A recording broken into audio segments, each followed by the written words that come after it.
বন্ধুগণ আজি এটা বিশেষ বস্তু দেখাব বিচাৰিছোঁ।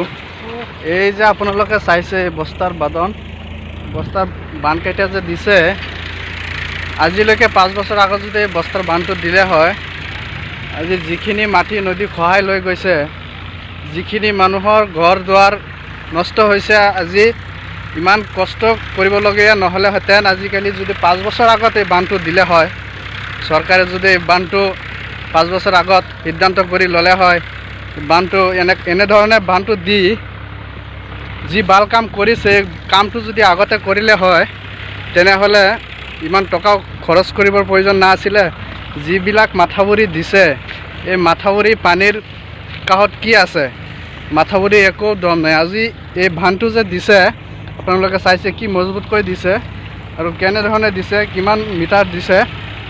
এই বান্ধটো দি কিমান ভাল কাম কৰিছে আপোনালোকে কমেণ্টত জনাব, আৰু সবিশেষ লৈ আহিম নতুন নতুন ভিডিঅ'।